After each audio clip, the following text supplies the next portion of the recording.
3 பிஹெச்கேவா பறந்து போவான்னு நீங்கள் கேட்குறீங்க. உண்மையிலேயே இந்த படம் ரிலீஸ் ஆகிறதுக்கு முன்னாடி ஒரு ரிவ்யூ கொடுத்துருந்தோம். ரெண்டுமே கொஞ்சம் இதாக இருக்கும். லிட்டில் பிட் அப்பரா 3 பிஹெச்கே இருக்கும்ன்றதை நான் சொல்லியிருந்தேன்.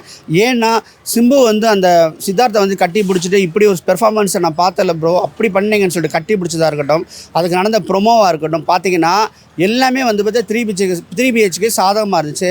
பறந்து போக பார்த்தீங்கன்னா எல்லா டேரக்டர் டீம், வெற்றிமாறன் சாராக இருக்கட்டும், மிஸ்கின் சாராக இருக்கட்டும், சேரனாக இருக்கட்டும், எல்லாமே பார்த்தீங்கன்னா அந்த டீமுக்கு ப்ரொமோ பண்ணாங்க. டைரக்டருடைய பாயிண்ட் ஆஃப் வியூ வேறு, ஆடியன்ஸ் பாயிண்ட் ஆஃப் வியூ வேறுங்கிறத இந்த படம் ப்ரூவ் பண்ணியிருக்கு. டேரக்டர் பாயிண்ட் ஆஃப் வியூவில் பறந்து போக பயங்கரமாக இருக்கலாம். ஏன்னா ஒரு ஸ்க்ரீன் பிளேயும் அப்படி பண்ணியிருந்தாங்க.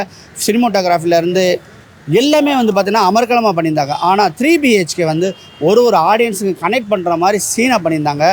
வலி இருந்துச்சு, வேதனை இருந்துச்சு, நம்ம வாழ்வியல் சம்மந்தமாக இருந்துச்சு. ஒருத்தருக்கு வீடுங்கிறது ஒரு பெரிய மரியாதை. அந்த மரியாதையை காப்பாற்றணும்னா என்னென்னலாம் போராடுறாங்கிறத தெளிவாக சொன்னதுனால என்னை பொறுத்தவரை 3 பிஹெச்கே தான் ஒரு படி மேலே நிற்குது.